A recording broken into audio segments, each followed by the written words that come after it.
Hello everyone, this is Jonathan Ellis, and today I'm going to be giving my review of the game IGME 110.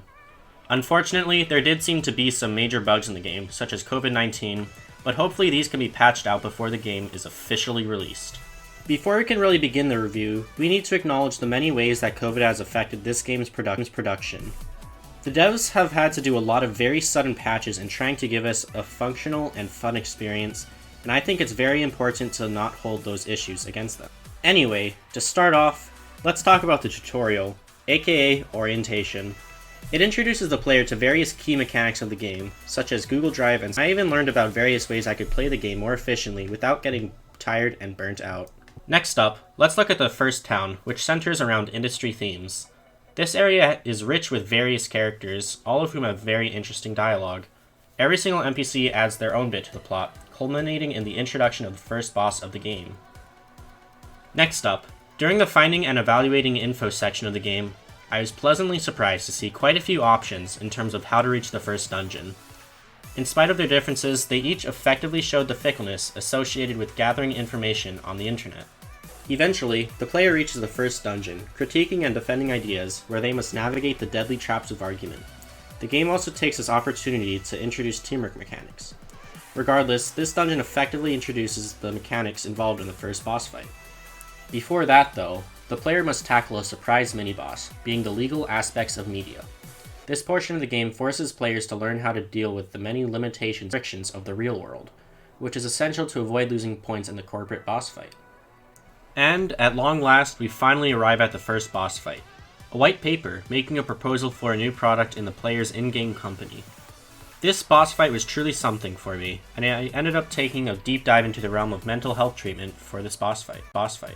With the first boss fight out of the way, the plot moves on to the next arc of the game, and the player is thrown right into a digital images conflict.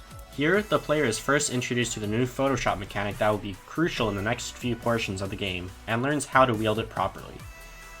In the visual design training grounds, the player is allowed to hone their skills in Photoshop, allowing them to produce the types of masterpieces that will be required for the rest of this game. For instance, after a lot of blood, sweat, and tears, I was able to produce this weapon to use in the next fight. One of the essential mechanics to learn alongside visual design is typography. The use of various different typefaces is essential in pulling together one's pieces. Thus, the player is forced to learn how to use typefaces to create a cohesive design that will need to be applied when facing the boss of this chapter. Soon after the training grounds, the player is faced with their second boss fight, the mock-ups. This troublesome foe requires some nifty photoshopping and designing, but in the end, I was able to create a design that utilized the color palette and typography of my liking. Moving on to the penultimate chapter of this game, the player is thrust into the city of interactive design, where you must learn about the reason behind website designs, such as how to use color to draw attention, or format a website to draw attention to the right areas. These skills will be very important to take on the villain of this area. Those skills are further developed when the player takes on the prototyping mini-boss. By mastering the use of Figma, the player gains the skills necessary to prototype their own website and take out the big bad of this area. It helps that they already learned how to make cohesive designs a while ago. Finally, it is time to take on the prototyping project and create a functioning prototype of the website. Here, I was somewhat able to beat the boss quicker by reusing the same design for the mock-ups. One mental health treatment website later, and it's time for me to move on to the final segment of the game. To kick off the grand finale, the player is tasked with handling yet another new mechanic, Audacity. This very helpful software is going to be very useful in defeating the final boss of the game, as is the ability to quickly and precisely generate captions for one's own videos.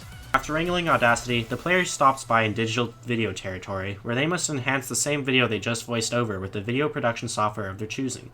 Personally, I went with Shotcut, which happens to be perfect for someone like me who has been searching for a Windows-compatible editing software. And finally, there's the presentation skills mini-boss. Here, I realized the game really was about to come to a close. This section of the game would require the use of those same skills I just learned, and it would be tough. And if you're reading this, it means I've only just finished that section of the game. On the other hand, if you're hearing this, it means that I've successfully conquered the full course, having finished the final video presentation and thus the final boss. At this point, the credits are ready to roll, but first, I've still got to give my review of the game as a whole.